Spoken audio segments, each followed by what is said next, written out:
Hi submarine friends, welcome back to watching me build my diesel electric submarine. So I'm a little out of breath from climbing in here. So I've had to just turn on my little fan. I'll have to put up with the noise because the CO2 level in here really climbs because CO2 is heavy, and so it impacts my breathing because I've been working in here so much and the CO2 level is probably pretty high in here right now. So I've just got a fan going and I'm going to start blowing it out of the hatch finally. Usually after a dive, what I do is I put a leaf blower with a long extension and I put it inside the submarine to vent it. Whoa! I bumped the throttle on the fan. So what I'm doing right now is I'm reinstalling my exhaust because I added that valve on the top, and so I just want to put some high heat silicone on here. This is temporary. It gets a gasket, but I don't have any high temperature gaskets, so I'm just gonna do this while I explain what's going on from some testing I did this morning. So what I did is I just gooping this stuff on here. What I did is I started up the engine this morning with the thermostat installed, and what I learned is, just going to put some back here, bear with me. There we go. So what I learned from that test this morning is the thermostat works beautiful, no problem there. Let's see if I can get this in here. I'll just get it started. Just bear with me here. There we go. There we go. Get a nut on that to hold it. It's really nice. This has I welded the studs, or welded the bolts so they're studs now. Before it was a bolt and a nut, and it was a real pain in the butt. There we go. Okay. So, where was I? Sorry about that. Kind of lost my train of thought there. So what happened is I fired up the engine, brought it up to the engine temperature, perfect. The thermostat opened at 80 degrees Celsius.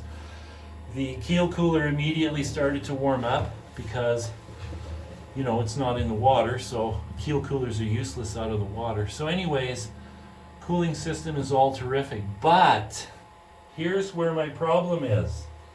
My problem is I just want to get one bolt in here. My problem is, just a second here. Okay, hold on. One moment. I want to get a bolt in there before the silicone starts to become a problem. Okay, here we go.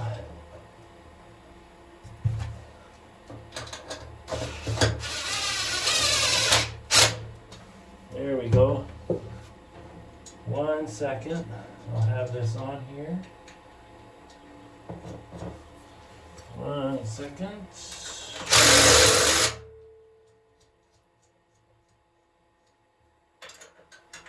Okay.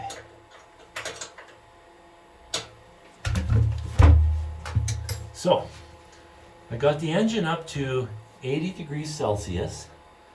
Everything's fine. I have my exhaust stack on. I actually put quite a long exhaust stack on. I'm going to try having the valve up higher, and I can work my way down by just changing that pipe. That's super easy. It just unthreads, thread a new one in. A couple of minutes you can change it. So the valve is working perfect.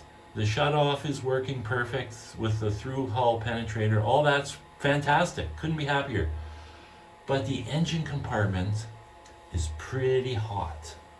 So now I don't know if that's because the submarine is not in the water, because when I designed the submarine to have the engine in that bay, in that engine pod, I was counting on the cold lake water cooling that vessel. So that steel tank, which is 30 inches diameter, 30 inches long. And then the end cap, of course. So all of that steel is exposed to the cold lake water. And according to AI, and according to me with fingers crossed, there's enough cold metal to absorb the heat from the engine as long as the downpipe is cooled with a water jacket. So I'm concerned now. Now that it's running at full temperature, I opened this door and I got a big heat wave came out, and I only ran it at an idle. Mind you, 180 degrees is 180 degrees whether the engine's working really hard or not. So it might be okay. According to AI, it should be fine. But I'm going to put it back in the lake hopefully next week. And I don't see why that would be a problem. But next week we'll throw it back in the lake and we'll do a big hard run on it and see what happens. If it runs too hot, then I'm going to have to remove the exhaust manifold, which is a dry cast iron exhaust manifold. I don't know if I can get a water-cooled marine exhaust manifold for a D722 Kubota. If anybody knows, let me know. So, I mean, if I could buy one, I would buy one. But I can make one. I made one for my Yanmar diesel. It was no problem to make one. It's tricky and time consuming. It's a really fiddly diddly job, and after you get it all built, you have to air test it, and usually there's a couple leaks, and so it's a pain in the butt to make, but it's doable. And then when I finish making the manifold, I build it in such a manner, I put clamping points on it so I can put it in my 4-jaw chuck in my lathe, and I just spin it, and then I machine the face where it bolts onto the head. So if it warps and twists and stuff from welding and fabricating, it's no problem because I use a really heavy plate. Well, I use 3 individual plates, and I make them like at a 1/2 inch. So even if they warp 1/8 of an inch, it doesn't matter. I just plane it flat with the lathe. Or you could stick it in a milling machine too, but I do everything in my lathe. So I can make the manifold, water-cooled manifold, and that'll reduce the temperature in there quite a bit. And I can add a cooling radiator in there as well. So the water that comes in right here would go the very first place it goes is the cooling radiator for the cabin, and then it goes into that downpipe water jacket. But I can send water into a cooling radiator first with a fan on it, just like I have right here.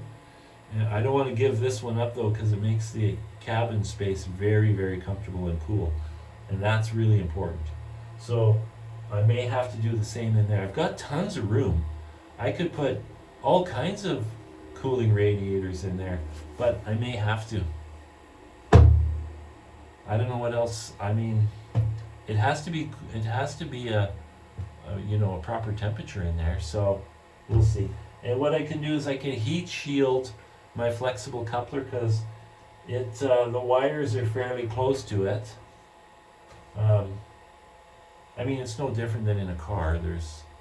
There's wires close to that sort of thing. So I can move my wires away more, and I can put a heat shield. I actually will probably build a heat shield in the next day or two. Yeah, that's what I'll do. I'll definitely put a heat shield there. It would be nice if maybe I should order some insulation now while I'm at it, that 1-inch insulation. And I can insulate that heat shield as well, just to keep the heat away from the vulnerable stuff. But I mean, when it's in the machine, the oil filter is really close to it and all that, so it's all normal. So that's what I'm going to have to do. I'm going to have to finish bolting this in, build the heat shield for that, and then maybe I'll do that tomorrow, because it's going to get hot in here it's going to be a hot day today, and it gets hot in here. So maybe I'll get the deck put back on.